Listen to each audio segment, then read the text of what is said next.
این فطیر نو است، نور کنده شده است، گرم است و برای تیار کردن قروتوب این خوله ها فطیر رو مای دریزه میکنند. دهه خواجه مومین یا سابق دهه قرغوچ این دهه تاریخی میباشد. در اینجا خر یگانه واسطه نقلیاتی میباشد که توسط آن ساکنان آب نوشابه میبرند. آینده کشیدن میخواهی؟ آفرین. از روی نقل وقتی که تام تیر میخورد و همین پایان افتاده در همین جا جان میدهد. با وجود دوری راه که مسافت 2 کیلومتر است اینجا ماشین نمیرود، ما پای پیاده با اونجا میرویم.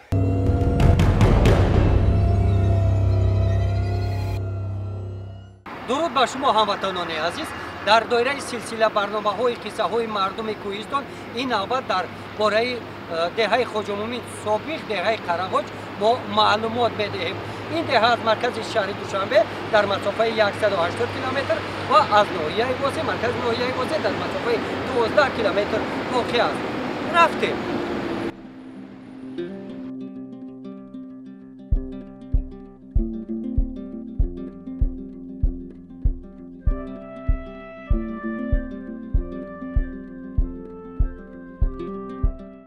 تا دهه خواجه مومین مسافت 6 کیلومتر رو از دهه صلح‌آباد و دهه عبرت دهات توبرک هموار است. راه هموار رو گذشته اکنون جانب کوهستان می رویم. این کوه بزرگ نمک خواجه مومین می باشد. با دهه خواجه مومین رابطه نزدیک دارد، زیرا که دهه خواجه مومین در شفت همین کوه واقع است. انا همین راه ما را به دهه خواجه مومین می برد.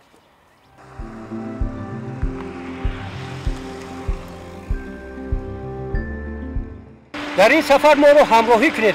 ما درباره قصه های رنگین مردم کوهستان در دهه خواجه مومین به شما معلومات خواهیم داد. تا دهه مسافت 6 کیلومتر دیگر می رویم. این را سالهای 50 عصر گذشته ساخته شده است. از همان دوره تا امروز تعمیر نشده است. از این رو به توجه اینجا می آمدگان می رسانیم که واسطه نقلیاتشان را حتما درست کرده سپس به این را حرکت نمایند. یکی از اسرار طبیعت کوه خواجه مومین را بینید که یک طرف کوه نمک است و یک طرف دیگری کوه زمین های کورم و خود دهه انا در اینجا جایگیر بوده در زمین های کورم واقع می باشد.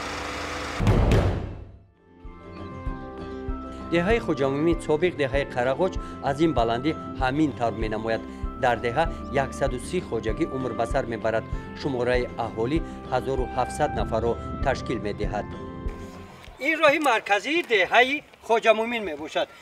این کودکان خوانندگان همین مکتب دهه میباشند. نامت چیه؟ شکرالله. شکرالله. در صنف چندم میخونی؟ ششم. صنف 6. کدام فرآیند از میبینی؟ تاریخ. بله تاریخ. آینده کی شدن میخواهی؟ پرکرور. آفرین. شکرالله آینده پرکرور شدن میخواهد. الا این مکتبی دهه مکتبی رقمی 24 ما با داخلی مکتب میشویم. ممکنه مکتب شما بریم؟ رفتیم. این بنای تعلیمی در این دهه سال 1983 ساخته شده است. بنای نوی تعلیمی که دهه ضرورت داشت با تشبث عائله دولتزاده ها سال 2019 هم ساخته شده برای 116 جای نشست حالا مورد استفاده مکتبیان کودکان دهه قرار دارد. در این بنای نوی تعلیمی برای تعلیم شرایط‌های مساعد فراهم آورده شدند. ختم کنندگان این مکتب در تمام ساحه‌های حیات کشور کار می‌کنند. از جمله 2 نفر عالم، 1 نفر وزیر و چندین نفر در مقامات‌های حفظ حقوق راهبر شده فعالیت دارند. در دهه خواجه مومین یکی از مشکلات‌های اساسی نارسایی آب نوشابه میباشد. این یگانه نقطه است که از همین جا ساکنان محله آب نوشابه میگیرند. آبی که به اینجا جاری میگردد از دره‌های اناین کوهستان میباشند جمع شده به اینجا میآیند. در اینجا خر یگانه واسطه نقلیاتی میباشد که توسط آن ساکنان آب نوشابه میبرند. سلام علیکم. اماکن عزیز. سلامتی چخیلی؟ کارا خوبه؟ آب دا آمده؟ آب یه روز چند مرتبه آب میبرین؟ یه روز چند مرتبه آب نوشابه میبرین؟ یک هفته پس. یه هفته پس. نام چیه؟ مهراب. مهراب در یک روز چند مرتبه آب میبرین؟ 2 مرتبه. در یک روز 2 مرتبه. آب میرسه؟ من اکان توستون دا میبرم توستون دا توستون دا خینه. آب کشی برای تو مشکل نیست؟ مشکل نیست. بله. مایلش بیو.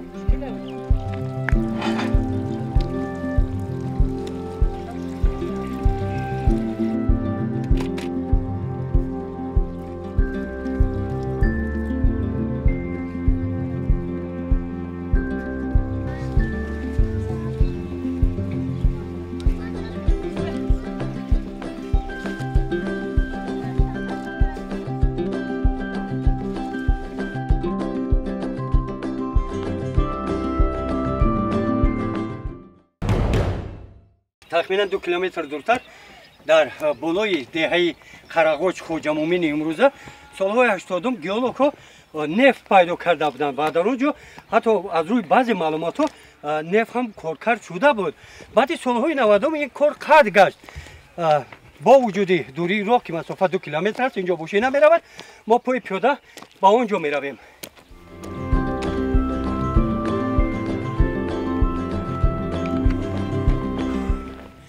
بعد 2 ساعتی راهگردی نهایت به مناره استخراج نفت ما رسیدیم. انا همین است نشانه از همان مناره استخراج نفت. غیر از این مناره در اینجا باز دیگر ظرف‌های کلان هستند که وانطور شما دیده ایستاده در اینجا برای گرفتن محصولات‌های نفتی. همچنین باز اینجا چیزهای دیگری نیز هستند که برای همین یعنی وابسته به استخراج نفت در اینجا بخشیده شده بود ساخته شده اند.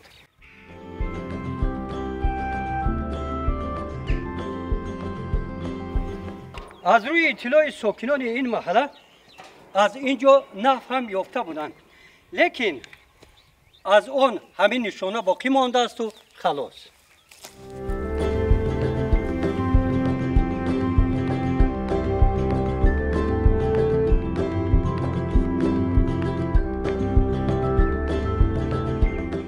شغل اساسی ساکنان دهه خوجامومین چاره‌داری و غله‌کاری میباشد. اساساً در این زمین‌ها کار میکنند. این زمین‌ها زمین‌های للمی میباشند. در زمان کلخوزی از آن کلخوز بودند، حالا در اینجا خوجگی‌های دهقانی فعالیت دارند. اساساً در اینجا ساکنان به غله‌کاری مشغول میباشند و حاصل خوب هم میگیرند.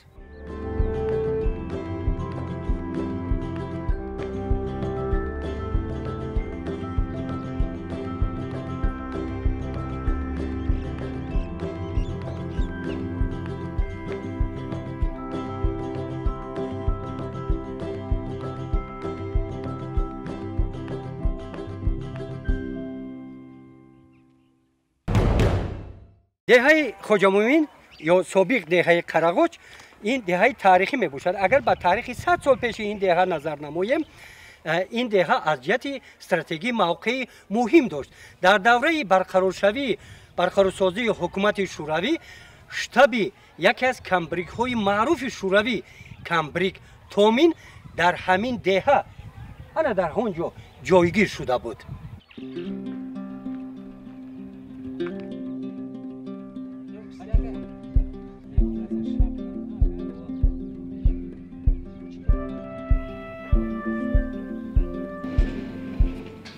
سالهای 20 عصر گذشته در انا اینجا در یکی از محاربه‌ها با بسمتیان کمبریک تومین به قتل رسید. بعد مرگ او در اینجا لوحه خاطره کمبریک تومین را ساختن که هر سال رفته زیارت میکنه. انا این راه ما را نزد لوحه خاطره میبرد. آخران محاربه‌ای که با بسمتیان تومین اشتراک کرده است انا در همون بلندی بود. از روی نقل وقتی که تومین تیر میخورد به همین پایان افتاده در همین جا جان میدهد و همین جا قبر تومین است. این لوحه یادگاری به خاطر بزرگداشت کمبریک تومین سال 1980 در دهه خوجامومین سابق دهه قراقوچ ساخته شد. طبق اطلاع هر سال نزدیکان تومین به اینجا میآیند و او را زیارت میکنند.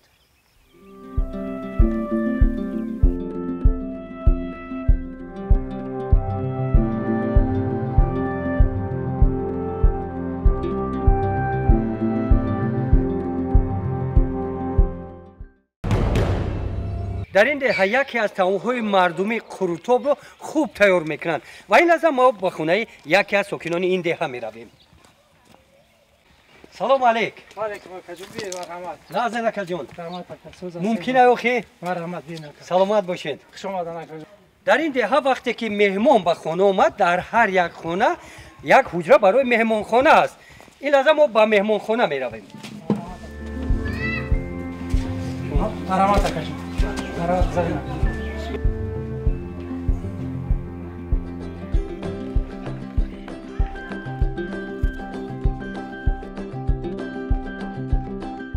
در اینجا زنان دهه اپای فاطمه و اپای لطفیه برای تیار کردن طعام ملی قروتوب آمادگی میبینند که اساس این کف زدن قروت و ریزه کردن پیاز میباشد. حالا ما با این زنان هم صحبت میشویم. محصولات اساسی برای قروتوب این قروت است.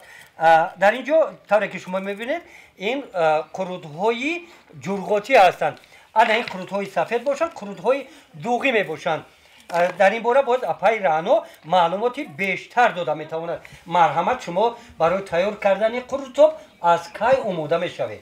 ما در وقتی بهار وقتی گوه مسله میکنن سر میشود دوغ اول شیر میپزیم جرغات میکنیم او را به چخچو میکشیم مسکه میگیریم قروت میکنیم دوغ را برای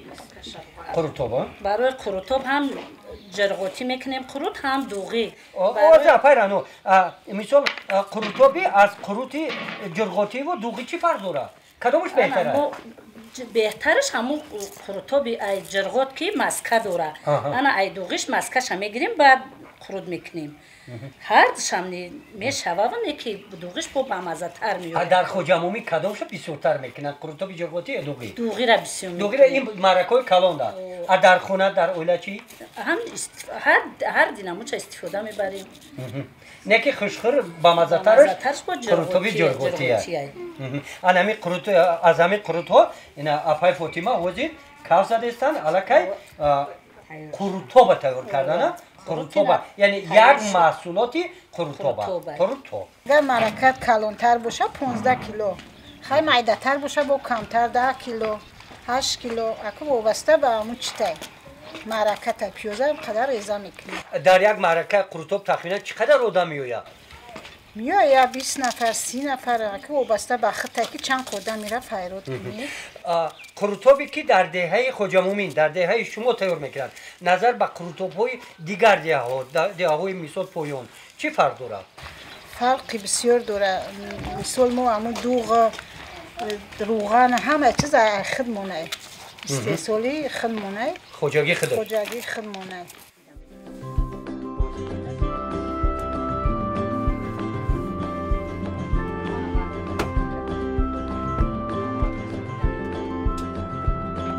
در اینجا باشد که علاخونه هم میگویند اینجا محصولات دیگری قروتوب فطیر تیار کرده می شود. این لحظه زنان به تیار کردن فطیر قروتوب کار کرده ایستادند.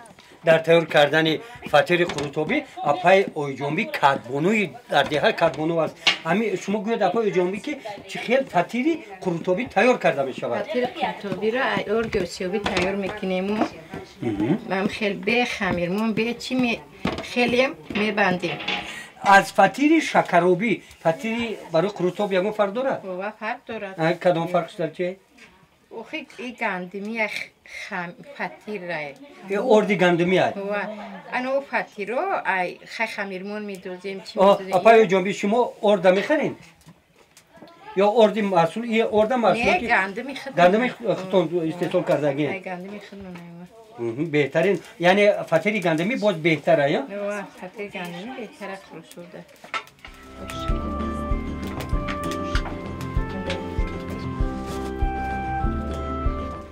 در اینجا باشد محصولات دیگری قروتوب روغن زرد را داغ میکنند.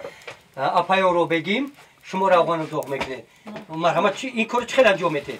این روغن زردی تازه است. روغن زردی تازه است. اما کوش میزنی جوشش میکنی روی قروتوب میریزیش. اپای رو بگیم این روغن زرد ای دیگر روغن‌های زرد یکم فرق داره؟ روغن ای گو ای اوکی.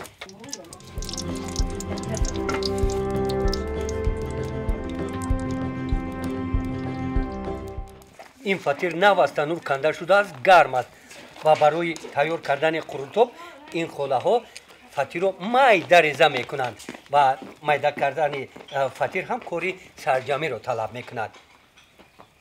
برای چی میده ریزه میکنند اپا؟ برای که لذت فطیر در قروتوب با مزه تر میشه، شیره میته.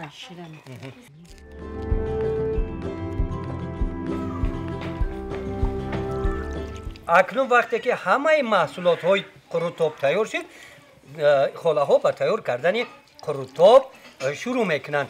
اول به طبق قروتوب رو میاندازیم.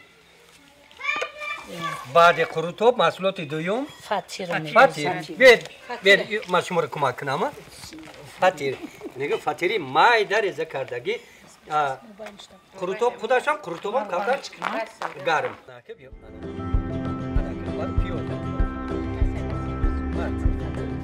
قروتوب قریب که تیار شد، تنها بالای اون ریختنی روغن مانده است. روغن رو اکنون با آشخانه می رویم برای ریختن. روغن تیاره پای رو بگیریم.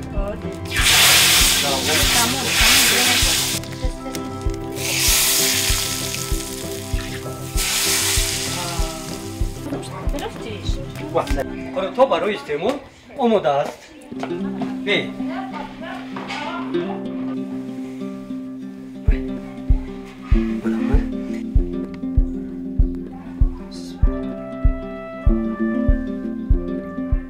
در حقیقت لذت نوتکرار دارد.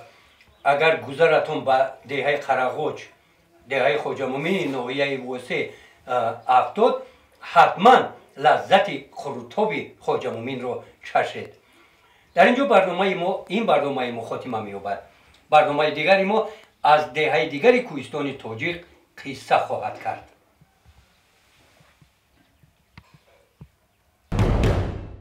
درود بر شما هموطنان عزیز. فطیری گرمه اردی ببرید. یه روز در چند مرتبه آبونی شوک ببرید. یه هفته پس باز هم صحبت دیگری من نام چیه دادم شما؟ بیرو یک روز در چند مرتبه آب ببرید. دو روز در چند